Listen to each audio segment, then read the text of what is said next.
The future of Christianity in the next 100 years, predictions and major challenges. Introduction.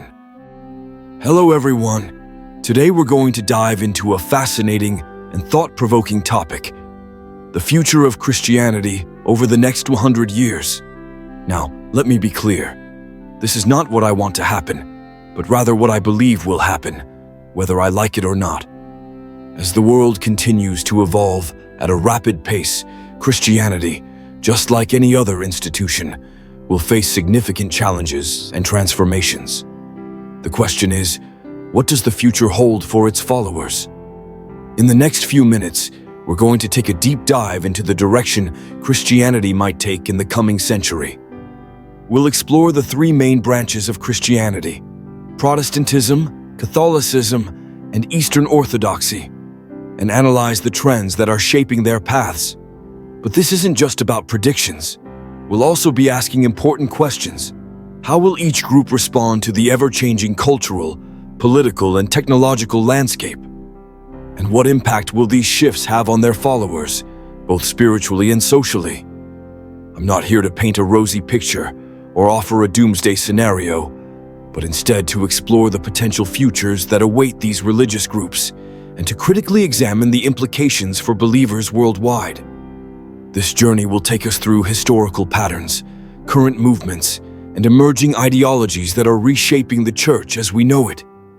From the rise of political divides in Protestant communities to the conservative resurgence in Catholicism, we'll look at how each branch is navigating these turbulent waters. Are we witnessing the slow decline of traditional Christianity, or will a new era of faith emerge, shaped by the forces of technology, culture, and politics? How will the next generation of believers reconcile their faith with the demands of the modern world? These are the questions we'll explore in this video. So, stay with me as we uncover what the future holds for Christianity, what it might look like in the next 100 years, and how it will continue to impact lives and societies around the globe. Let's jump right in. Protestantism and political division, a growing divide. Throughout the history of Christianity, we have witnessed divisions based on theology. The Protestant movement itself, born out of a theological dispute, has splintered into numerous groups: Anglicans, Methodists, Baptists, Lutherans, and the Reformed tradition, to name a few. These theological distinctions were once the primary source of conflict and identity within the Protestant community.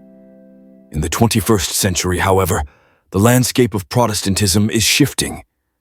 The theological boundaries that once defined the movement are now being overshadowed by a much more powerful force: politics. As the world becomes increasingly polarized, we are seeing Protestant groups in the United States and around the world split along political lines more than theological ones. This political divide is no longer a mere subtext in the church. It is the defining feature of many communities. The question we must ask is, how did we get here, and what does it mean for the future of Protestantism? On one side of the spectrum, we have what could be described as the left wing of Protestantism. This group embraces the modern sexual revolution, including issues surrounding LGBTQ+ rights, transgender rights, and the Black Lives Matter (BLM) movement. These groups see the church's mission as advocating for social justice, equality, and progressive values. They are pushing for the church to adapt to the modern world, embracing the same cultural shifts that are sweeping through secular society. The rise of these progressive churches signals a seismic shift in Protestantism, a shift away from traditional theological stances in favor of a more fluid, politically active faith. In the middle, we find the centrist Protestants. This group tries to strike a balance between maintaining traditional Christian values while being open to some of the social changes brought about by modernity. While they still uphold traditional views on marriage and family, they might find themselves more open to acknowledging and accepting LGBTQ+ individuals, though perhaps not fully embracing same-sex marriage or other LGBTQ+ issues. This middle ground is where a significant number of Protestant churches, especially megachurches, find themselves. They want to stay relevant in a rapidly changing world while holding on to some semblance of orthodoxy. But the question remains, how long can these churches keep walking this tightrope without alienating either side? On the far right, we have the conservative wing of Protestantism, which rejects the sexual revolution and feminist ideologies. These churches focus heavily on the preservation of traditional family values, often rejecting newer interpretations of gender and sexuality. They stand firmly against the liberal ideologies that have infiltrated many Protestant circles, believing that the church's role is to maintain biblical truth, even when that truth goes against the prevailing cultural winds. For these groups, the preservation of theological orthodoxy is intertwined with their political stances. They view their faith as a defense against what they perceive as the moral decline of society. This growing political division presents a challenge for Protestantism in America. Historically, theological divisions were the defining feature of Protestant denominations. But today, it seems that one's political allegiance is becoming more important than one's theological beliefs. As the left-leaning churches embrace progressive politics and social causes, while the right-wing churches double down on conservative ideologies, the question arises, can these divisions be reconciled? Or is this the beginning of an even greater fragmentation within the Protestant community? The future of Protestantism looks increasingly like a battleground of ideologies. The lines are being drawn not around scripture or theology, but around political affiliation and cultural values. This creates a complex and confusing landscape for believers who now find themselves caught between their faith and the ever-growing influence of politics on their spiritual lives. It's a reality that many are struggling to navigate, and one that will continue to shape the church in the decades to come. Catholicism and the revival of traditionalism, a path forward. While Protestantism faces deepening divisions, Catholicism appears poised for a more promising future. After the liberalization movements of the 1960s, when the Catholic Church began aligning itself with progressive trends, we are now witnessing a revival of more conservative values, particularly among younger generations. This shift towards conservatism, reflected in the increasing popularity of the Latin Mass and traditional gender roles, signals a broader transformation within the Church. In the face of modernity and rapid social changes, Catholicism is finding strength in its tradition. The post-Vatican II era saw the Catholic Church adopt many progressive stances, reaching out to a rapidly evolving society. Changes in liturgy, the rise of ecumenical movements, and greater acceptance of secular culture characterized much of this period. However, as the years have passed, these shifts have begun to face scrutiny and even resistance. Younger Catholics, in particular, are turning back to the Church's rich, traditional roots, rejecting the more liberalized elements that dominated in the 20th century. A significant number of young priests are now staunch defenders of the Church's traditional teachings, including support for the Latin Mass and a return to classical liturgical practices. This return to traditionalism, in my view, signals a powerful future for Catholicism. The younger generation is increasingly disillusioned by the compromises and concessions made during the mid-20th century, and they are yearning for a faith that is steadfast, timeless, and unyielding in its commitment to core principles. This is not just a theological shift, it is a cultural resurgence. Catholicism, as a powerful religious and cultural institution, is rediscovering its roots, aligning itself more closely with its historical identity. Yet, while this conservative movement offers a sense of stability, it also poses challenges. The more the Church embraces traditional values, the more it risks alienating itself from the broader intellectual and academic world. In an era of globalization and rapid technological advancement, the Church's engagement with the intellectual community will become even more crucial. Catholicism has long had a unique position in academia, influencing intellectual discourse and the arts. However, as the Church gravitates towards more conservative, sometimes isolationist positions, it may find itself distanced from the secular institutions that have historically fostered dialogue between faith and reason. The rise of conservative Catholicism is a complex phenomenon. On one hand, it strengthens the Church's spiritual and cultural foundations. On the other hand, it threatens to diminish the Church's role as an intellectual leader in a world where academic and cultural engagement are vital to its global influence. The Church's challenge will be to maintain its core teachings while ensuring it remains a relevant force in the ever-changing landscape of global knowledge and social progress. Looking ahead, Catholicism will likely continue to grow more conservative, especially in the context of a world where cultural and religious conflicts are intensifying. However, it must find a way to balance its traditional values with a need for dialogue and engagement with the modern world. If it can do so, Catholicism's future will not only be secure, but will also serve as a beacon of spiritual and intellectual authority in a complex and rapidly evolving global society. Eastern Orthodoxy and the growth of Western converts, a new era of faith. One of the most intriguing and rapidly emerging trends in global Christianity is the increasing number of Western converts to Eastern Orthodoxy. Historically, Eastern Orthodoxy was predominantly a religion for the peoples of Eastern Europe and the Middle East. The Orthodox Church has long been centered in countries like Russia, Greece, and Serbia, with its roots firmly planted in the traditions and cultures of those regions. However, the rise of the internet and the increased global exchange of ideas have opened new doors for people from the West to explore this ancient form of Christianity. This influx of Western converts into Eastern Orthodoxy is both a product of curiosity and a deep desire for spiritual authenticity.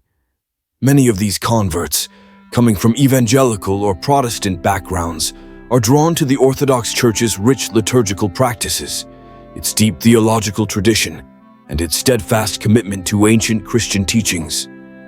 Unlike the more liberal trends in Western Christianity, Eastern Orthodoxy offers a sense of continuity with the early Church, a connection to centuries-old traditions that remain largely unchanged. This appeal to tradition resonates deeply with those who are disillusioned with the contemporary, more fragmented approaches to Christianity that have become increasingly common in the West. What is particularly striking about this movement is the way these converts are bringing with them a distinct evangelical mindset. The evangelical background of many converts often influences their approach to orthodoxy, particularly in terms of evangelism. Whereas traditional Orthodox communities have historically been more insular, focusing primarily on the preservation of their own faith and cultural heritage, these Western converts tend to emphasize the importance of spreading the Orthodox message, much like their evangelical roots. This creates an interesting dynamic within the Orthodox community, one that is often at odds with the more reserved and traditional practices of the older Orthodox faithful, who have historically placed less emphasis on evangelism and external outreach. This tension between the traditional Eastern Orthodox faithful and the Western converts is a significant and evolving challenge. On one hand, the converts bring new energy and a fresh sense of mission to the Church.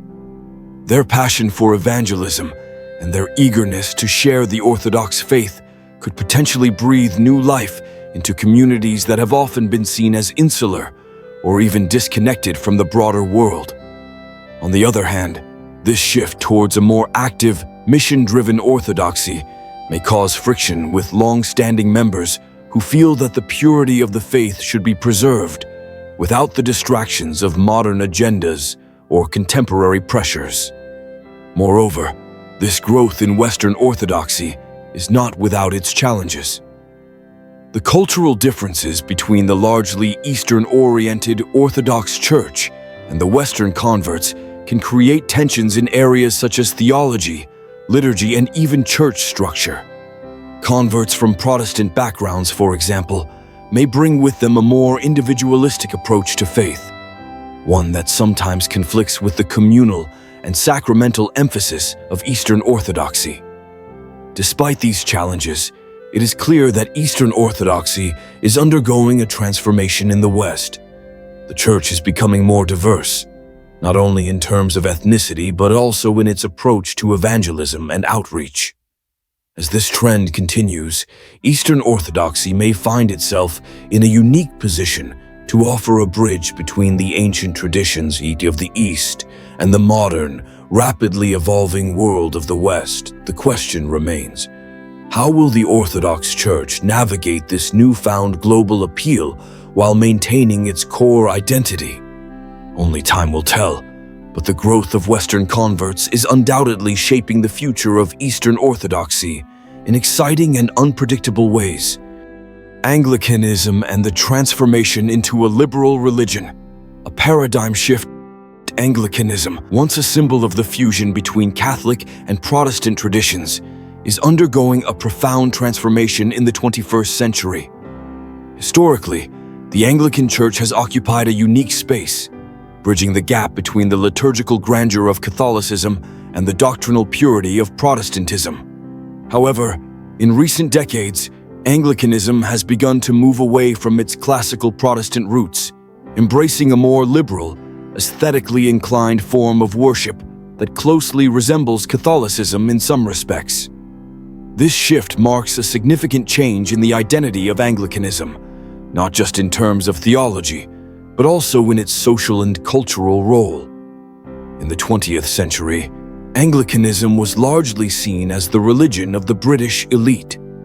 It was an institution tied to the upper echelons of society, its clergy often well-educated, and its members largely from the educated middle and upper classes. The Anglican Church's influence was vast, shaping British culture and politics for centuries. It was a religion that balanced the traditional liturgy of Catholicism with the Reformation principles of Protestantism, making it both inclusive and distinct.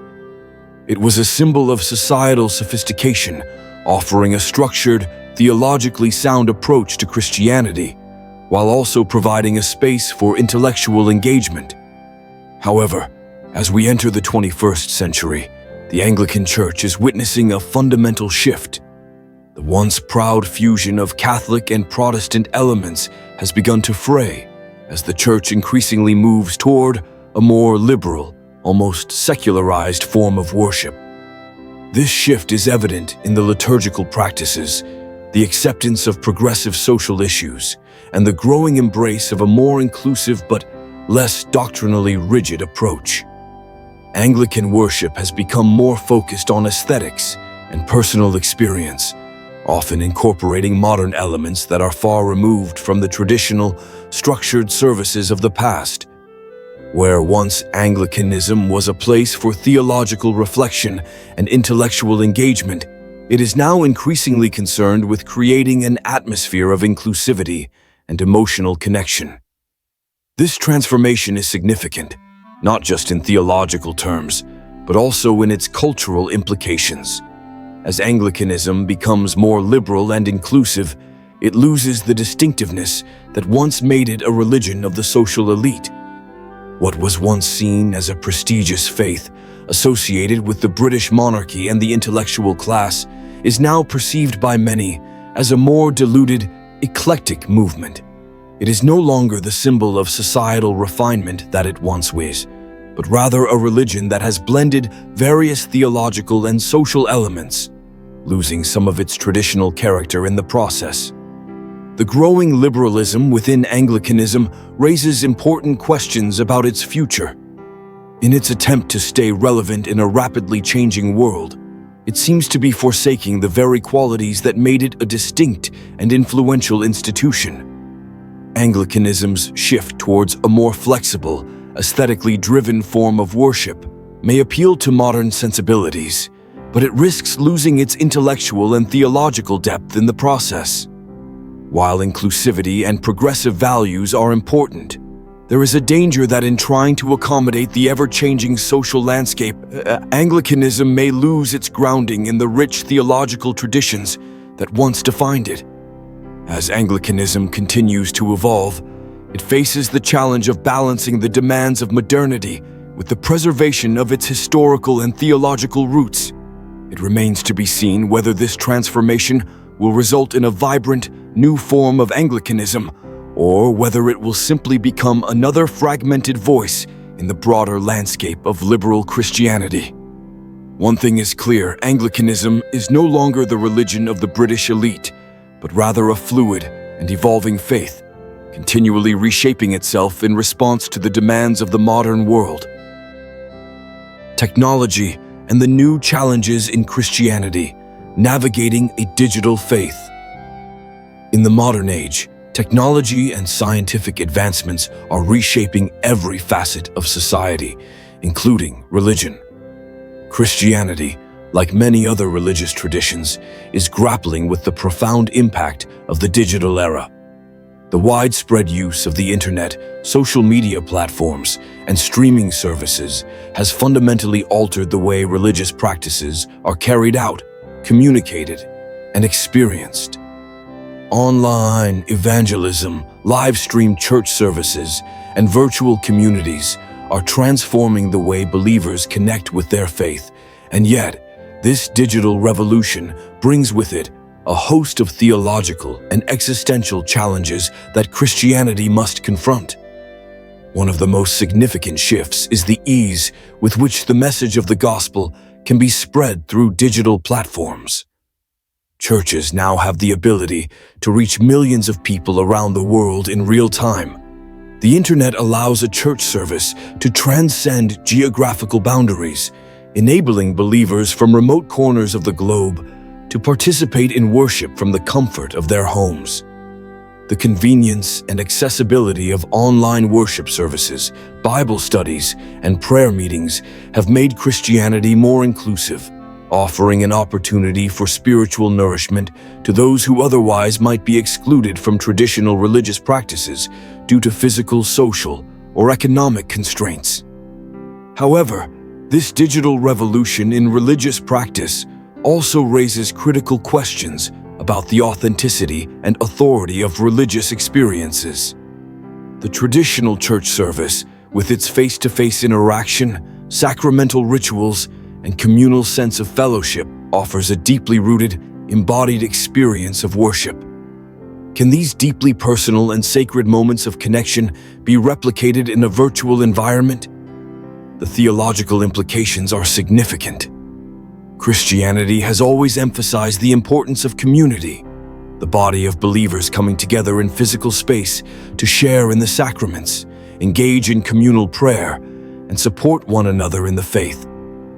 Can this communal aspect of Christianity truly be experienced in an online world where interactions often feel more transactional and less relational? Furthermore, the vast expanse of information available online presents another challenge. The internet has democratized religious discourse, but it has also fragmented it.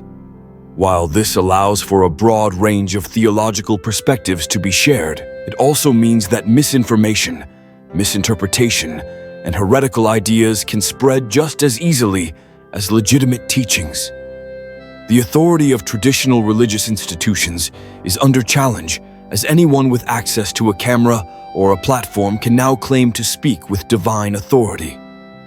What does it mean for the Church when its message is no longer controlled or interpreted by clergy and theologians, but is instead available for anyone to broadcast and interpret? As technology advances, another pressing concern arises: the growing disconnection between people and the physical act of worship. As more people turn to digital platforms, church attendance continues to decline. The digital age offers instant gratification, convenience, and comfort. But can it replace the deep, spiritual engagement that comes from physically being present in a sacred space, sharing the Eucharist, and participating in the communal life of the Church. The human longing for transcendence, connection, and ritual may become further diluted in an environment that often prioritizes efficiency and individualism over communal engagement and spiritual depth. The question Christianity must grapple with is whether it can maintain its spiritual authority and social influence in a world that is increasingly mediated by technology. While online worship offers numerous benefits, it cannot fully replace the embodied experience of living out one's faith in the community of believers. Christianity, in its essence, has always been a lived faith, deeply rooted in tradition and communal practice. The challenge for the Church is to navigate the technological advancements of the 21st century while holding steadfast to the timeless truths that have defined Christianity for 2 millennia. The digital age is not something to fear or resist, but it is an invitation for Christianity to evolve. It is an opportunity to bring the message of Christ into new spaces, to innovate in how we share the gospel, and to create new forms of community. However, this must be done with caution, ensuring that the core essence of Christian faith, its depth, its relationality, and its sacramentality, is not lost in the process. As Christianity moves forward in the digital age, it must strive to balance the convenience of technology with the spiritual richness of embodied, community-based worship. The challenge lies in finding the right equilibrium between the virtual and the Conclusion. Navigating the future of Christianity. The future of Christianity in the next 100 years is a complex and challenging story, filled with both trials and opportunities. The Church stands at a crossroads, facing unprecedented transformations brought about by technology, social changes, and political shifts. However, despite these formidable challenges, I believe that the groups within Christianity that hold steadfast to traditional values will likely have the greatest opportunity to thrive in the coming century. Tradition, deeply rooted in faith, provides the anchor that will help believers navigate the turbulent waters of the future. To preserve Christianity's influence, it is imperative that we hold firmly to our faith, not only in doctrinal terms, but also by actively engaging with the world around us. While the world becomes increasingly secular, it is vital for Christianity to maintain a visible presence in cultural and intellectual centers, even when these spaces may no longer prioritize traditional values. Christianity must move forward, not retreat, engaging meaningfully with the forces shaping the modern world. We must find ways to offer a relevant and transformative voice in a world that is rapidly changing. Technology, social evolution, and political changes will undoubtedly continue to reshape the essence of Christianity. The Church cannot afford to remain static, clinging to old structures while the world evolves. Adaptation will be crucial for survival. Yet, this adaptation should not mean compromising the core values that have sustained Christianity for centuries. Rather, Christianity must find a way to contribute meaningfully to the development of modern society, remaining a beacon of hope, truth, and wisdom, while also embracing the new tools and opportunities that technology and global connections provide. Christianity must not simply become a conservative force stuck in the past, but rather a dynamic, forward-looking faith that continues to speak to the needs of the present and the future. The challenge is not to withdraw from the world, but to engage with it in a way that preserves the essence of the faith while meeting the needs of a rapidly evolving society. So, what do you think about the future of the Church? How do you see Christianity navigating these challenges in the coming decades? Share your thoughts and reflections in the comments below. Let's continue the conversation and explore what lies ahead for the faith we hold dear.